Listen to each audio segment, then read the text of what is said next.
To begin our panel discussion this evening, we will begin, fittingly so, with the economic panel.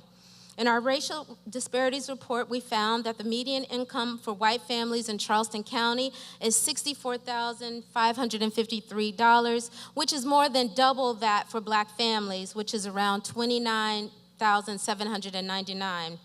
To discuss this disparity and more, please welcome your panelists, Sue Berkowitz, Executive Director of Appleseed Legal Justice, Dennard, Director of Strategic Communication for the Thurgood Marshall College Fund, Lilyn Hester, Head of External Affairs for the Southern Region at Google, Michael A. Moore, President and CEO of the International African American Museum,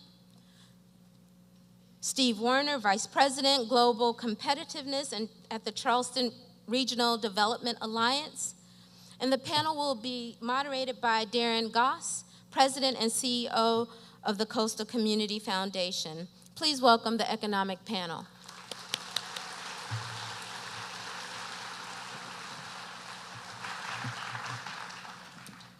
Thank you, Patricia. And thank you all for being here tonight as we, on this panel, unpack economic opportunity and economic mobility here in the Charleston, South Carolina region. I'm joined by I call it an all-star panel of celebrities and stars and people who will help us to contextualize the work that we're doing here.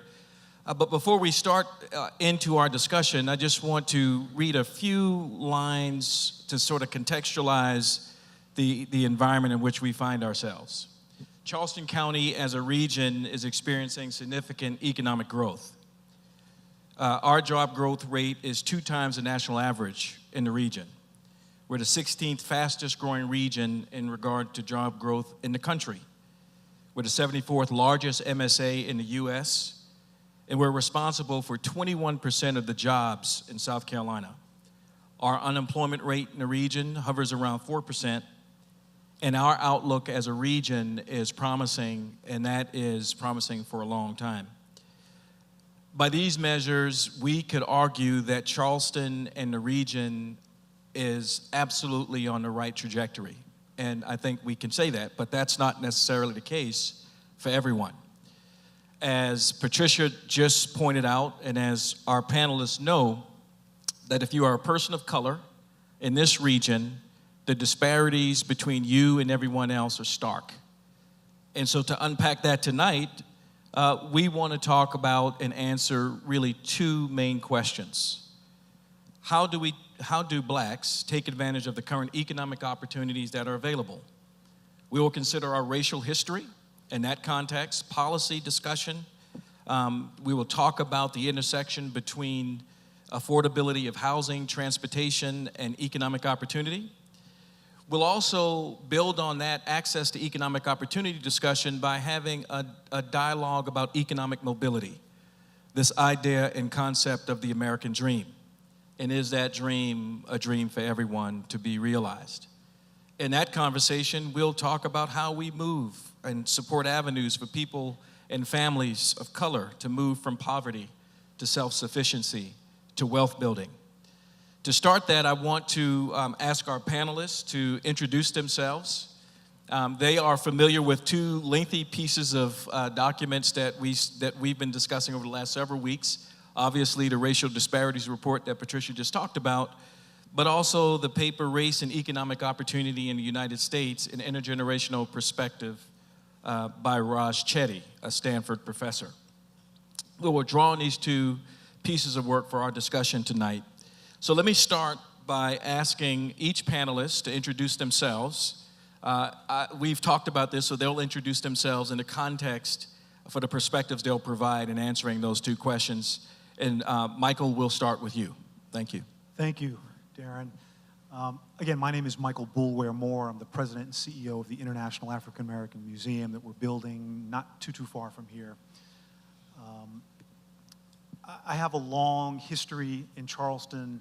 This project is a godsend in a number of different ways, but certainly to get me back to Charleston. I've had relatives on both my mother and father's side going back many generations who lived in Charleston and who were enslaved in Charleston. On my father's side was a gentleman named Peter Poyas, who was a lieutenant with Denmark Vesey and was hung with him on July 2nd, 1822. The last enslaved person in my family was born in 1858 here in Charleston and lived a long life, and I just missed her by a couple of years, but her name was Elizabeth Smalls Banfield. So I say all that just to set the context that I have a deep love for this city and connection to it. From a business standpoint, I've had an opportunity to run large businesses and small. I was the brand manager on the Coca-Cola business, running the largest brand in the world. I've had a chance to lead a variety of different companies. I was the president of a software company that really was a pioneer in creating what we all now know as social media. I ran a food company, a specialty food company, and I've consulted with a variety of different kinds of consumer marketing companies over the years. I bring all of that experience to this challenge of creating a startup in the International African American Museum, and again, I'm blessed and fortunate to be here. Thank you. Sue? I come to Charleston by way of Columbia. That is my home. I work for an organization that's called South Carolina Appleseed Legal Justice Center. Before it was South Carolina Appleseed, it used to be the South Carolina Legal Services Association. I have spent my entire career working in the law, but working in the law with social justice. My clients have always been the low-wealth community. When I first started at Legal Services, I handled individual cases, primarily in the area of consumer protection, and then I moved over into the area of public benefits and income maintenance, trying to help people increase their income. What I got frustrated with when I was a legal aid attorney is that the same people would come in over and over again with the same problems, sometimes the exact same people, but always the same problems, and all of it was due to intergenerational and systemic poverty. And I could handle each case, and it was like putting a Band-Aid on each problem, or I could move over to doing the policy work. And what my organization does is we do advocacy with the community, meaning we work with the community to determine what is important and needed. Then we also work on policy, which can be with a state agency, it can be with a local government, it can be up at the State House. And when that doesn't work, because we are lawyers, we also have one other tool in our tool belt. Sometimes we just have to sue people. And we will bring systemic litigation, and primarily that's usually against the state. So that's what's brought me to this journey here. Thank you. Lilyn? Hi, everyone. My name is Lilyn Hester. I head up Southeast External Affairs for Google, and Charleston has a special place in my heart as well. My father was in the Army, so I consider myself an Army brat. My mom's from Columbia, South Carolina, and we lived in the Low Country many times. I lived in Charleston. I went to Pepper Hill Elementary School. And then in Beaufort, South Carolina, I went to Mossy Oaks Elementary School. So if you're familiar with Army brat life, it's not unusual that you will go to 3 or 4 or 5 different elementary schools or 2 or 3 different junior high and middle schools. I was that case. For Google, I have a great gig. It's a great job, and I work for a cool company. And what I get to do is to highlight to folks what it means to bring technology available to all and how we can be helpful to people in need, how our tools and our products and services can be a benefit. And for us, as you know, in the technology fields, we are undergoing a crisis, and that there are not enough people who look like me and who are women and who are Latinx at the table. So part of my role is also to make sure that we highlight what those benefits can be. How do we bring folks to the table? And a lot of it, you have to start young. You gotta get them excited about science and math at a young age. And when they get excited about it, they stay with it. So we're excited to be here at this forum. And thank you, Darrin, for having us. Steve? Thanks, Darrin. My name's Steve Warner, and I'm with the Charleston Regional Development Alliance. We're the public-private economic development organization for the 3-county Charleston region. And we serve as a catalyst for long-term regional prosperity by attracting the world's best companies, like Google, talent, and entrepreneurs. And in the context of what we're talking about this evening, I'm here to tell you that what Darrin gave a little headline of in terms of the opportunities that are being created here. Over the last 5 years, the Charleston region created 50,000 net new jobs. The new projections for the next 5 years are 35,000 more new jobs. And these jobs are good jobs. These are STEM jobs, science, technology, engineering, and math.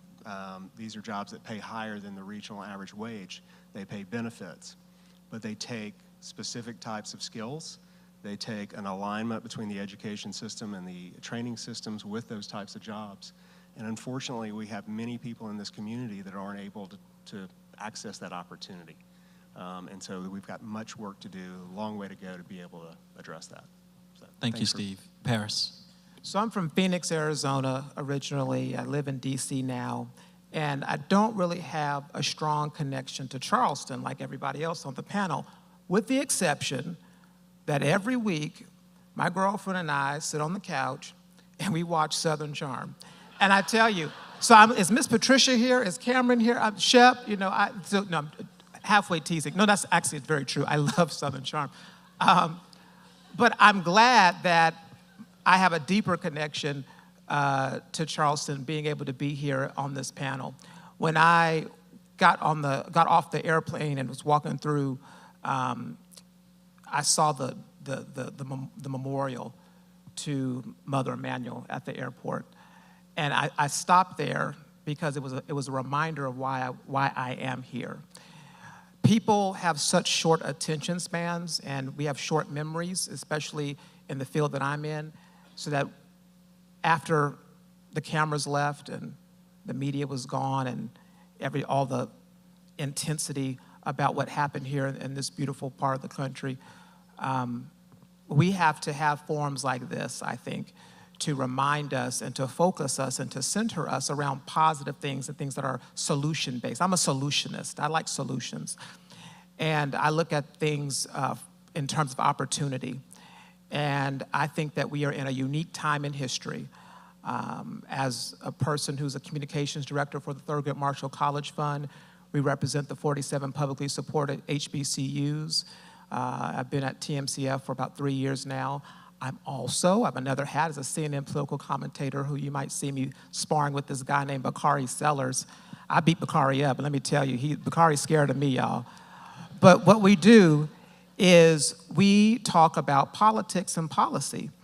And right now, from the way I see things, I was just with the president 2 nights ago, and he talked about the fact that African-American unemployment is at the lowest that it has been in history.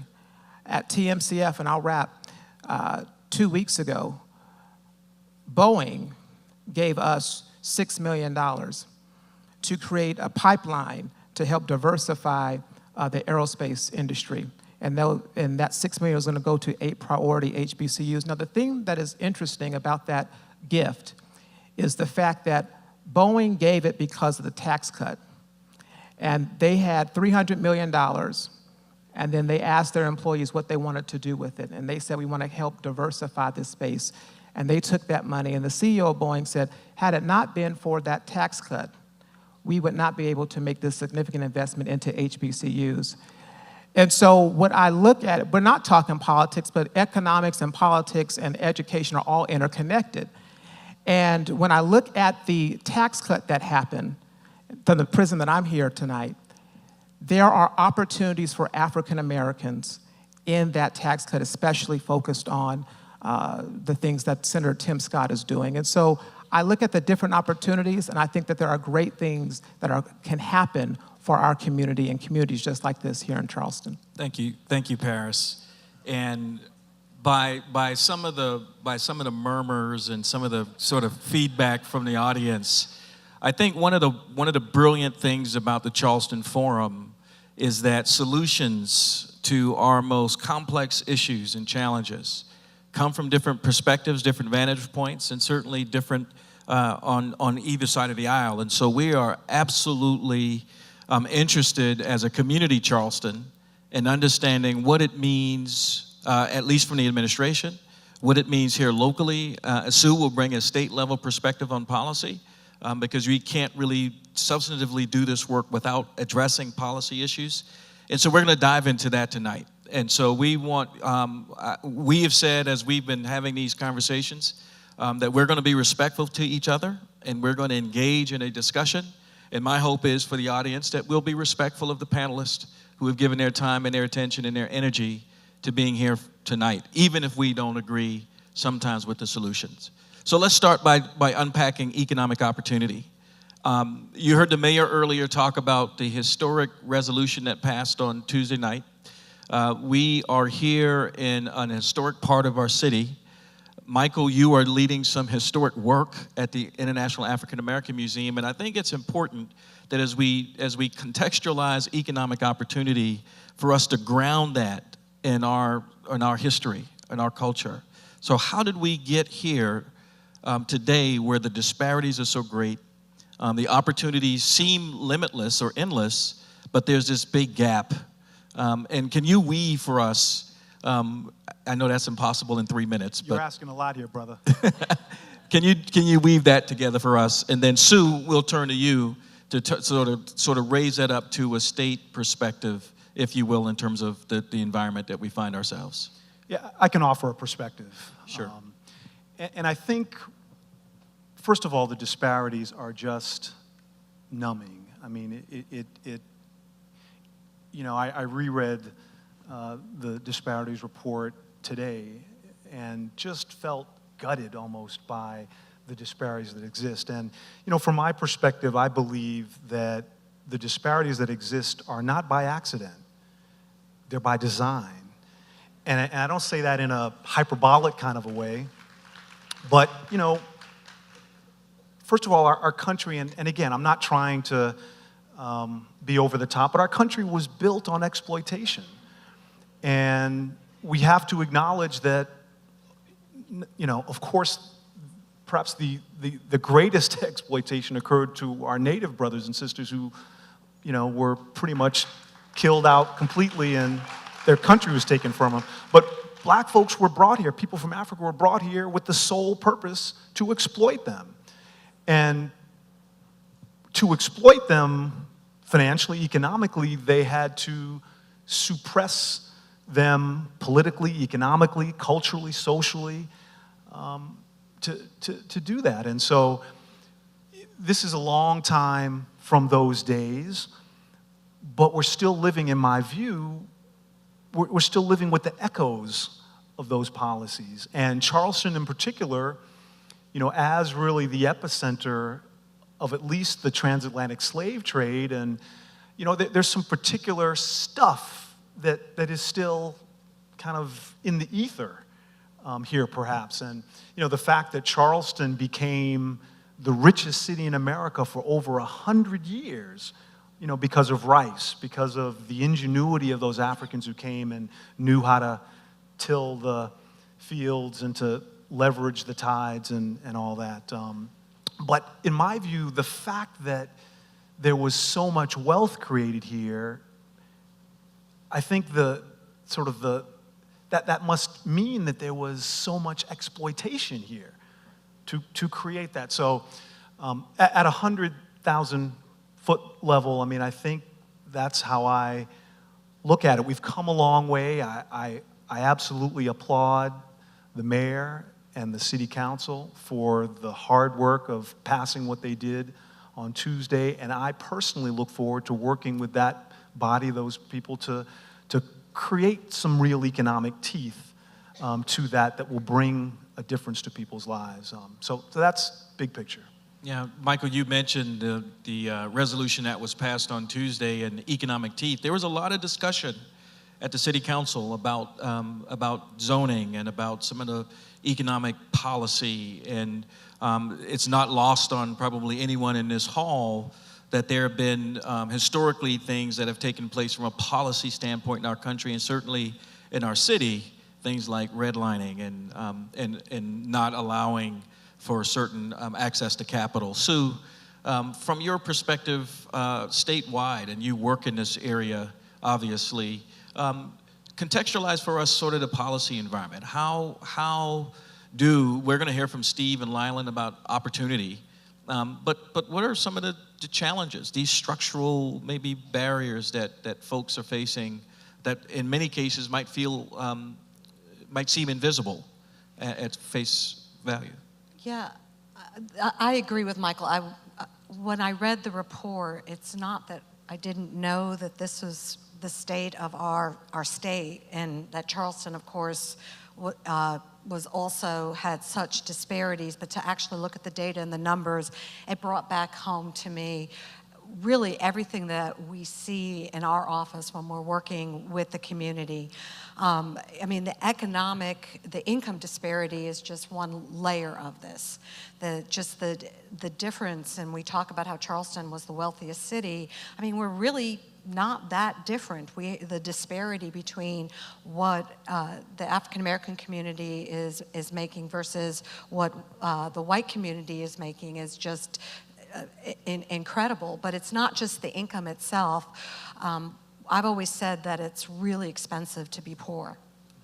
And I say that because when you don't have much income and the little bit you have is going to a very high rent, and that's played out in Charleston with having the highest eviction rates in the country, and in a number of locations in South Carolina having high eviction rates, because as the cost of housing is going up, as we're bringing all this economic opportunity to this region, the cost of housing is going up. People who are getting the good jobs are displacing the people who don't have the good jobs and aren't making the money. The people who don't have the money are being moved out of the city. I mean, when I look at where we are right now in Charleston and what this used to be 20 years ago or 25 years ago when I would visit the Neighborhood Legal Assistance Program versus what the neighborhood looks like today, it's a very different world.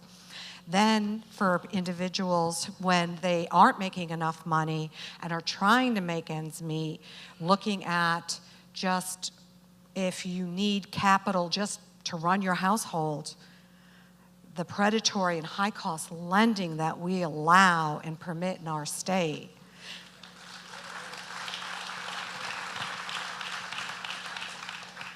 $50 million are taken out of our state, out of poor communities each year just by one industry, which is known as the payday lending industry. We don't even have the accurate data of what some of the other industries are doing, like auto title loan, because they're able to hide themselves among all the other lenders. All of that is allowed by our state policymakers. In South Carolina, you can file and post whatever rate you want to charge, and seeing a 300% APR for a loan for someone is not unusual. And when you're desperate and you need cash fast because your tire has, or your car is broken, or you need new tires, or your child is sick, or there's a field trip and your child really wants to go, and the fast cash that's being made available to you is by a high-cost predatory lender, we need to have that discussion about how our state reconciles those policies and does right by borrowers. But we also need to talk about the business community that's unwilling to lend to low-income borrowers, but are willing to lend to these high-cost lenders so that they can go turn around and lend back. So it's a long cycle, and bringing those jobs are great. But if we're not going to be giving jobs to folks who have historically been kept out of those jobs, we're just going to see the gap widen. Yeah. Sue, thank you. So we have a context, and that's a reality, that there are disparities that exist. Some of those disparities are striking. That there's a policy environment as well as maybe a lack of concern at what I'm hearing. But then I turn to our business professionals, and there's this incredible opportunity that exists right here in our region. And how do we jive, how do we square this reality with the reality that you have in terms of opportunity? And so as we continue this conversation about economic opportunity, rooted and grounded in this reality, how do we respond, Steve, to what you know is happening in Charleston, in the region, and what's coming to the region with this kind of context? Thank you, Darrin. Just for quick context, our work in job creation and economic development is guided by the One Region strategy, which is a coordinating framework for our organization and several other organizations. Darrin, thank you for your participation in that as well. And that the vision of that strategy is for Charleston to be a unified region, a community working together to be globally competitive and to be a place where not only businesses flourish, but people flourish. And it's a values-based strategy, but the core tenet of that is that we need to be a community where everyone has an opportunity for a great job, a great education, and a decent place to live. And so our focus is in rising and driving higher wage growth so that we can drive overall wage growth throughout the community. Our focuses are on high-impact clusters like aerospace and automotive, life sciences, information technology, advanced logistics. Again, those STEM jobs that in many ways pay higher than the regional average, in some cases double the regional average. I don't know what someone with an associate's degree and a few years experience in Google can make, but I'm assuming it's a pretty decent wage. Yep. Right? So that's kind of our focus on driving that. But again, our economy has changed over the last 15 years at least. I mean, if you look at where we were when we had base closure, it was primarily a military town. It was primarily a tourism town, distribution, logistics, port-related jobs. Now, at least 10% of our workforce are these STEM occupations, you know, the science, technology, engineering, and math. These require skill-based training. They don't necessarily require a 4-year degree or an advanced degree. These are what many companies call mid-tech. These are associate's degrees, certificates, training that can happen without having to go to the expense and the time to go to a college or a university.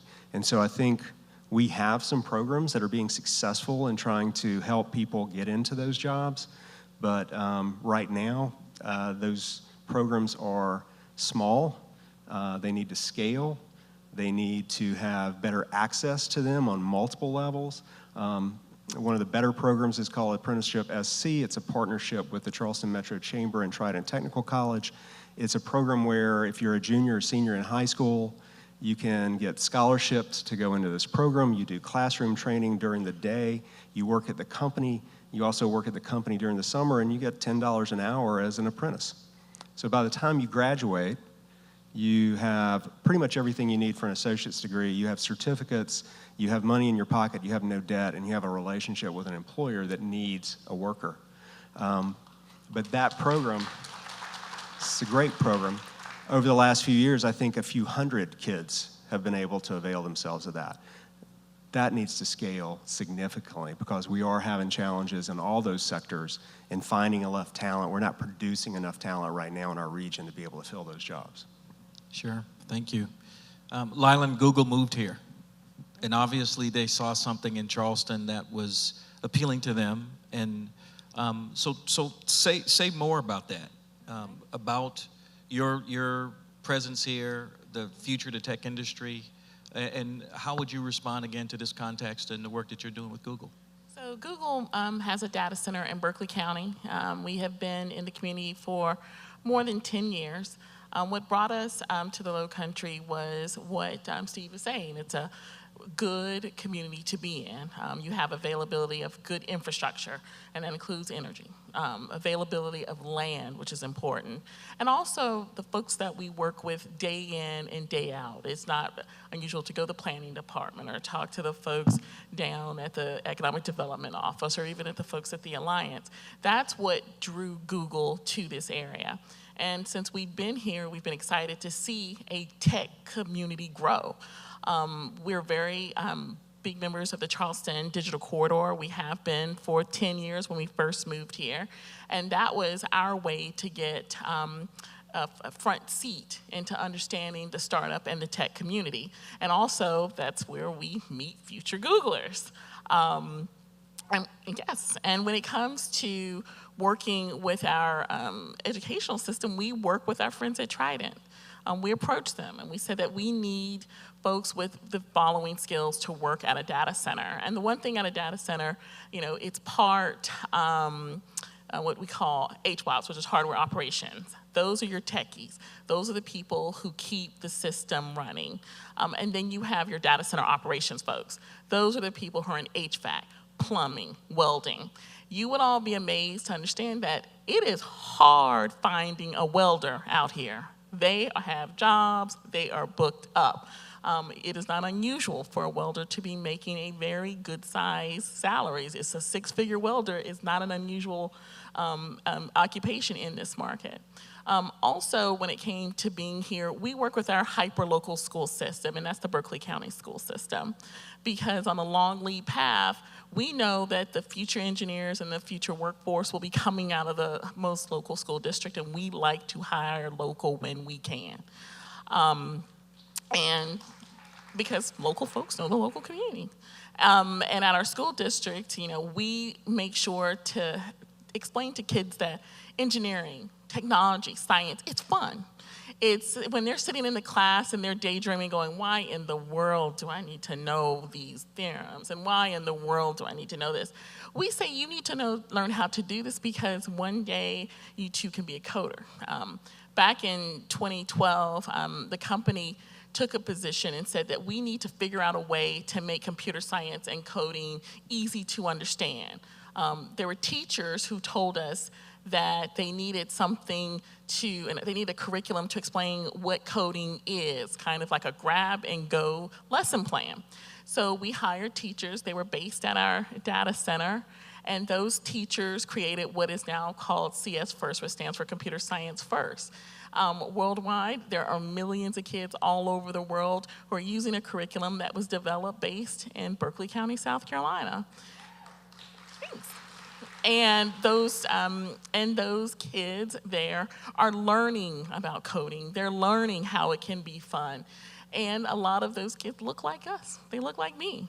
And when I sit in the classroom and I get to observe some of the students understanding what coding is, the light bulb goes off. They get it. And that makes us excited as a company because we want to hire these kids going forward. But in order to do that, we have got to get young folks excited about STEM and sciences because frankly, we're not there.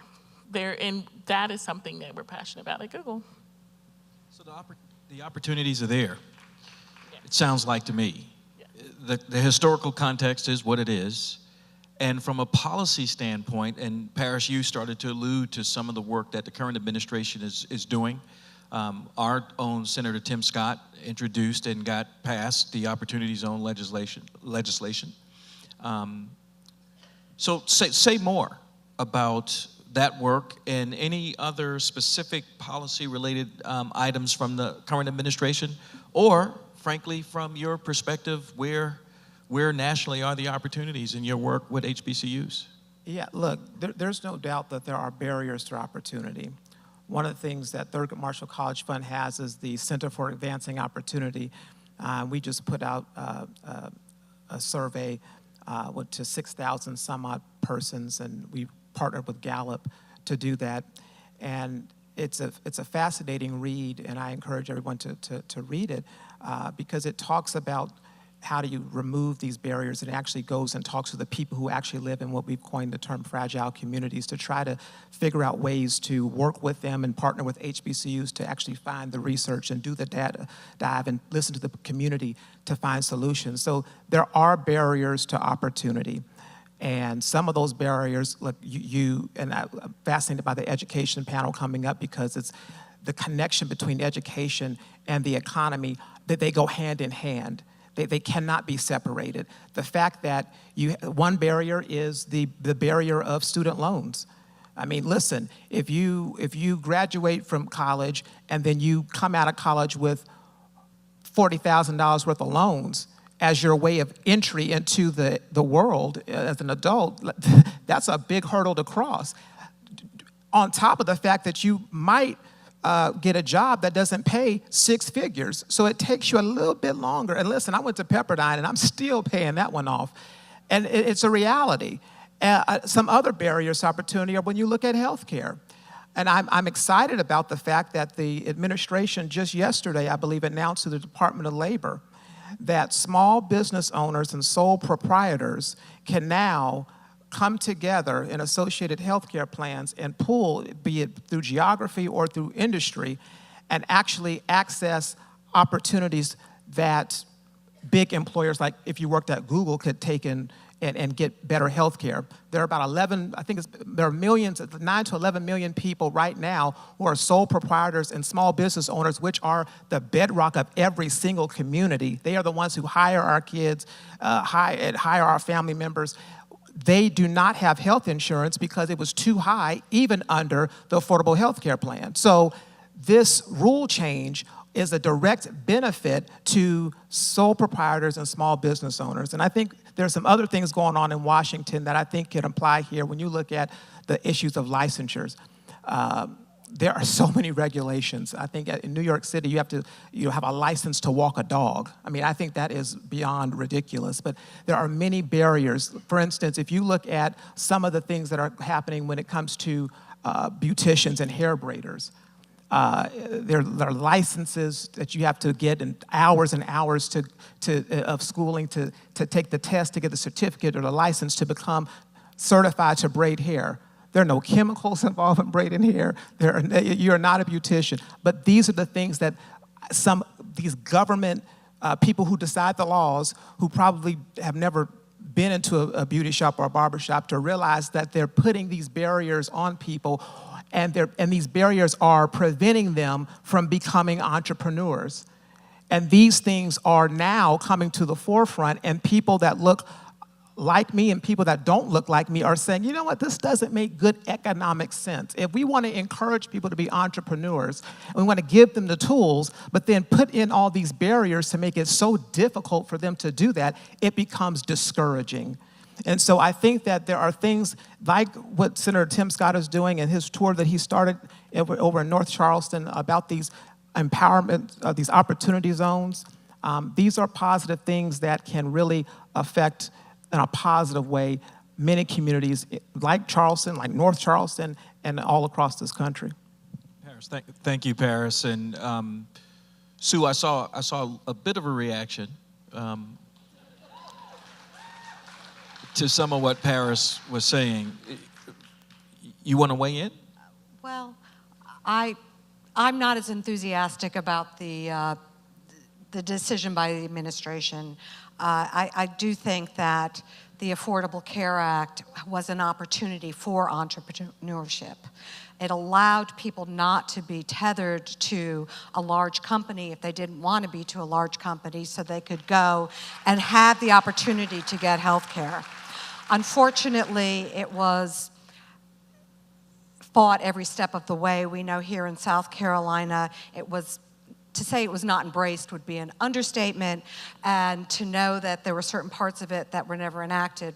And regulation, nobody wants to see overregulation, but you also want to make sure that if we're going to be offering insurance, one of the things that we knew about with the Affordable Care Act was, and I had a child born with a hole in his heart, and my biggest fear in life was that he wouldn't be able to get insurance when he turned 18. And now he's 24. He was able to go into the military, and I joke and say he was in the biggest socialized medicine that there was out there. But now he's going to take advantage of the GI Bill, and I'm worried again because of the decisions of the administration that pre-existing conditions may come back. And I don't want to see us as employers, and I'm a small employer, picking an insurance product that is not going to give people real insurance. So I think we have to look at it with a real critical eye and make sure that we're not saying we're giving people something and they're not getting anything. Yeah. Let me, Paris, just 1 minute.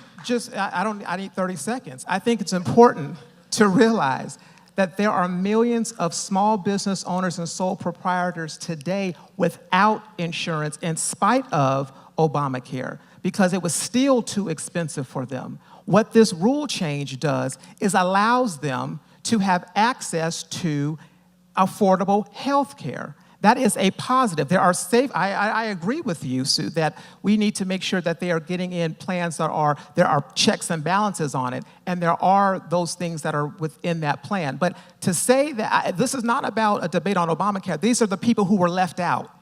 And so I'd rather have 9 million people have access, who are small business owners and sole proprietors, get access to health care than not have them at all. And that's what this does, in spite of the fact that Obamacare was passed. One of the unfortunate challenges with a panel of 5 people and about 55 minutes to do this is you don't get a chance to really get deep into any one conversation or one subject. So I want to wrap up this first question on economic opportunity by asking you to just, in 1 minute or less, sort of lift up 1 or 2 solutions or challenges that you would say to local elected officials, state officials. We have some local elected officials here, small businesses, the people in this auditorium, and even philanthropy, people like me. What can we do to bridge this gap and get people on a trajectory toward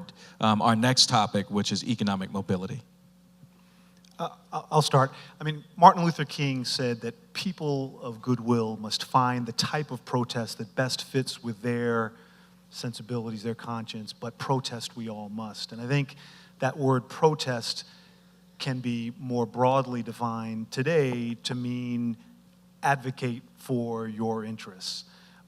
We live in a society where, for better or for worse, particularly those people who are fighting for social justice, we can't sit back and expect someone to show up on the door, knock, and deliver, social gains and social justice. We all have to be a part of this. And so I think, from a political standpoint, we just have to let our voices be heard. We have to engage. We have to run for office. We have to support people who are running for office. We have to join the school board. We have to just engage in all the many ways that our democracy allows and fight for those things that we believe are important.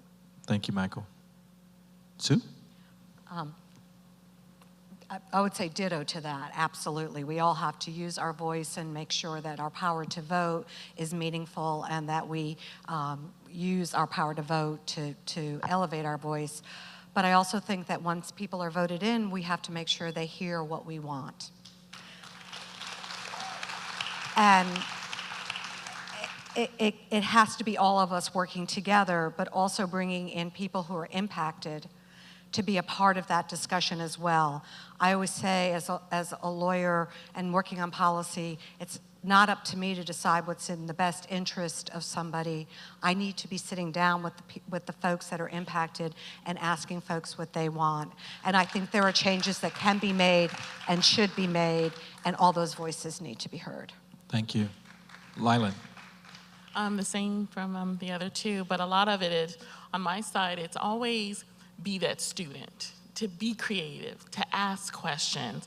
As parents, you have a strong role in that you can go into the schools, visit, see what's going on, especially around STEM. So many folks come up to me and they say, how can Google do X for my school? And I'll give them the whole packet of information about how we can do and point it to them online. But it's, what can you do for your school? Do you go to the parent-teacher meetings? Do you know about the CS, advanced placement programs? And do you know about all the opportunities that are available? And if not, how can you connect with your business community?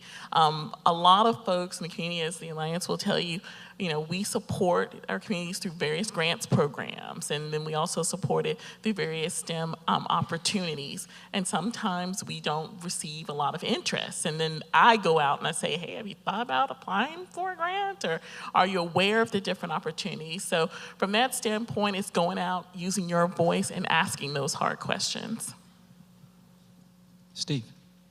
I'm going to brag on Google and Lilyn and that kind of program. That's not philanthropic. That's enlightened self-interest. These people need those workers, and they need those workers over the long term, and there's a shortage of them right now.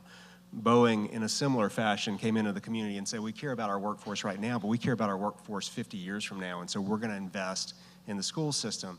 So that model of the companies getting directly involved with the school systems and saying, this is the kind of skills we need, we're willing to invest, we're willing to partner, let's do this together. So I think that's one big thing that I would say. The second is the program like the apprenticeship program that I mentioned, to my knowledge, does not have a sustainable funding source at either the state or federal level.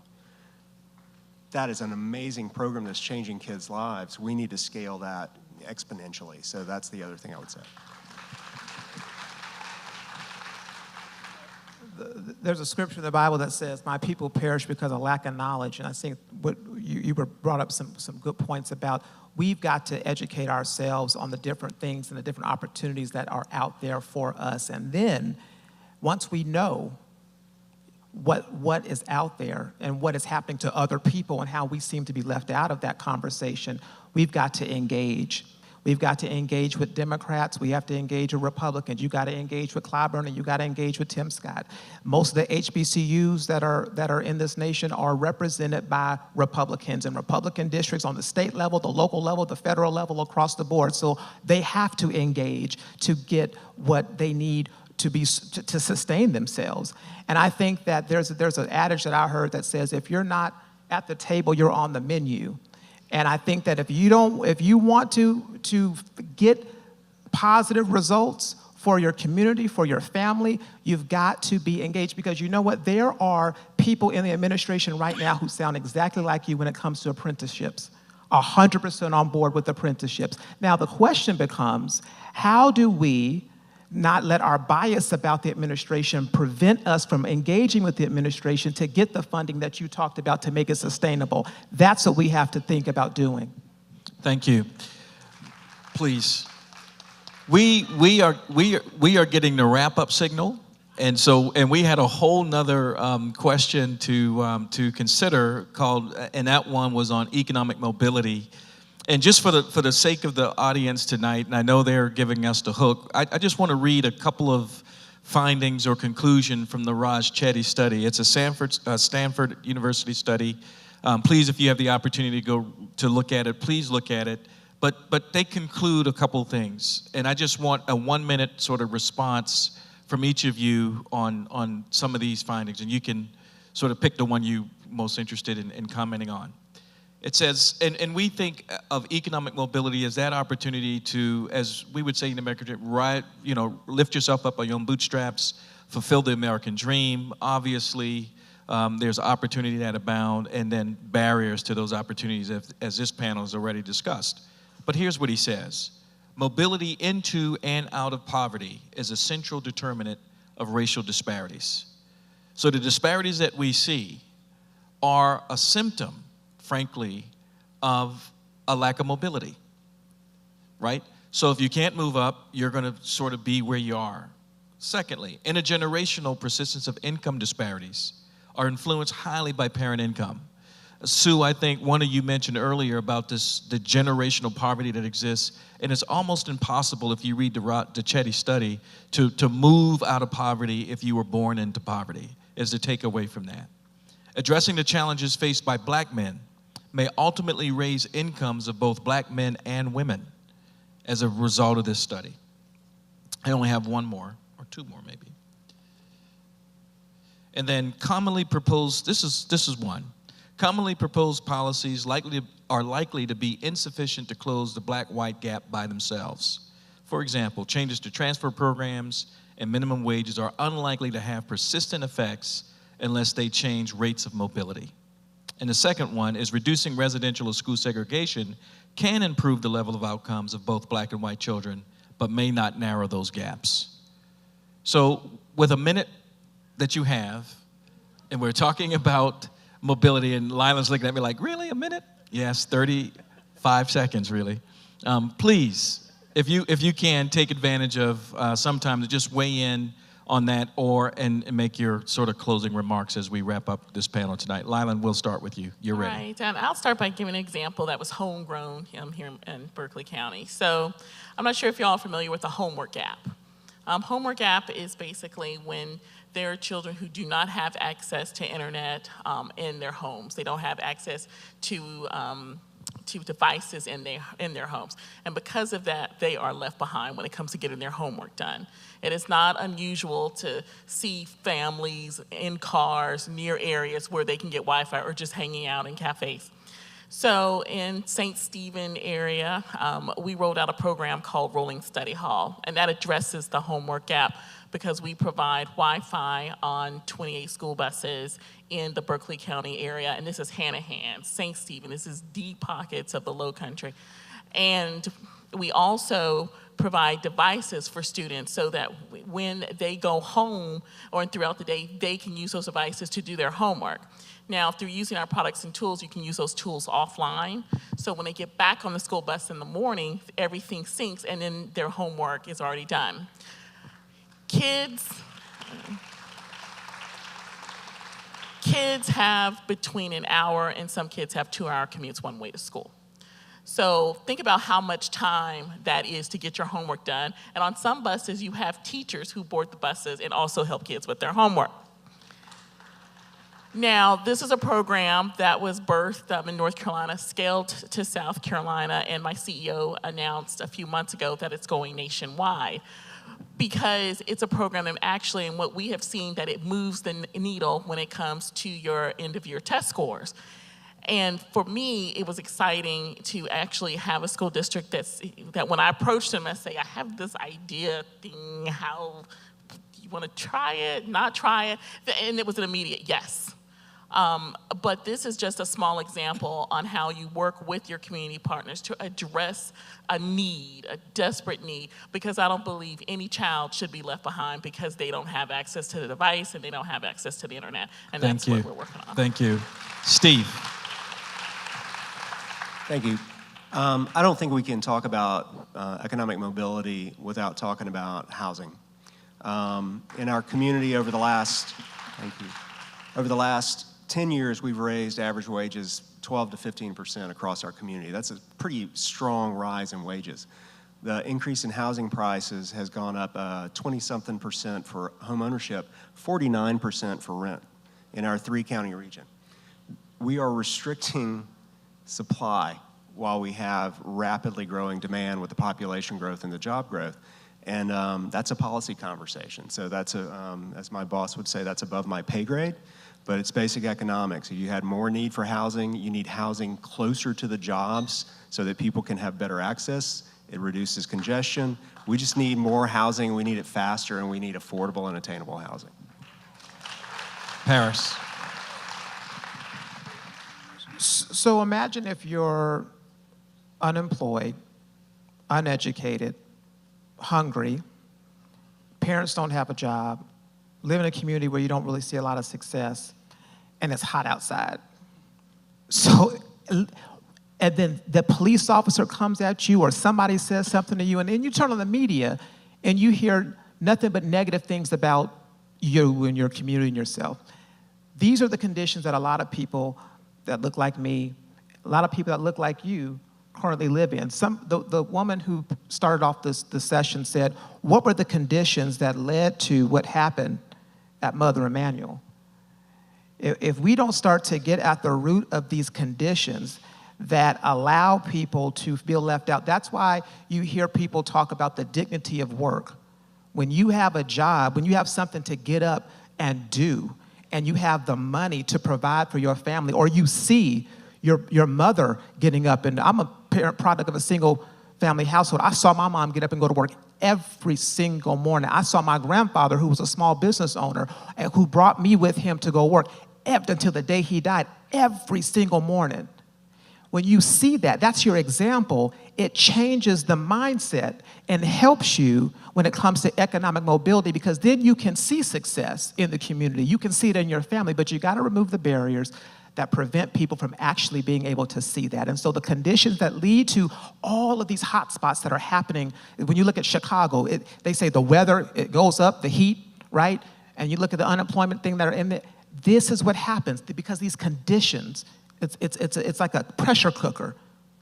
And so until we get to a point where all of us are able to listen to each other, engage with each other, work with each other. That means working with white people, working with black people, talking to black people, talking to white people, working with Republicans and talking to Democrats and working with Democrats. That's how we begin to change communities, to change families so they can see success and then have that economic mobility. Thank you for having me. Thank you. Sue. Well, first of all, we have to recognize that people are not making a living wage. And people don't have enough money coming in, because the people I talk to and the people I work with, they do work. They are trying. Many of them are working at 1, 2, 3 jobs trying to make ends meet. But the other piece of it is the debt that they're living with. And if we want to see people to be able to become economically mobile, they have to not just have that job, but they have to get to what we've been talking about in my office is getting to zero. Because how do you get to that point to have savings, to think about buying a house, to be able to go to that next step when you're mired in debt? And so a lot of this has to do with changing the policies and what we allow as the norm in our state and in our country to allow people to have that kind of burden so that to get rid of that and to look at lending and debt and make changes, because we can do that. That's something our policymakers can do, and the people that hold the wealth can do. There are programs that can make a difference. Thank you, Sue. Michael, last word. I think that contributing to the overall narrative about African American identity is perhaps a small piece that builds on the things that have been saying, but I think it's an important piece. One of my favorite quotes is, "Whether you think you can or not, you're right." And I think that speaks to the psychology of achievement. And if you grow up and you don't have a connection to people who are either entrepreneurs or who are achieving, then it can be difficult to see yourself in that place. I read a statistic that said that of all the people that the average American school child learns about from K through 12, over 95% are white men. And so if you're a part of that group, then that explicitly tells you that you can do anything because everything that's mattered comes from people who are just like you. But what about if you're a woman? What about if you're a person of color? What about if you are somehow differently able or different in any of the ways that human beings are? Then it can really call into question your place in this society and the contributions that you can make. So I say all that to say, I'm working on this museum, and we hope to add to this narrative in ways that will, for all of America, that will contribute to a more accurate, a broader, a more comprehensive understanding of American history, and certainly this subset of that, which is African American history, so that, in particular, young African Americans can go and look on the walls and see people who look just like them, but who have just accomplished amazing things in the building of this country, and therefore perhaps adjust the arc of the aspirations of their lives. And so I think that's a critical piece as well. Thank you. Thank you. It sounds as though, and we know we have a lot of work to do on these issues, and there are no simple solutions, but a combination of solutions and strategies that actually need to be employed to actually move the needle and get the things done that we've all talked about. And we're going to approach it from different ways. But overarching themes that I heard tonight is that if you are a black person, a person of color, a woman, and you live in this context, there's still a need to feel a sense of belonging, that your personhood, your humanity matters to the city of Charleston, to our region, and to our state, and to our country.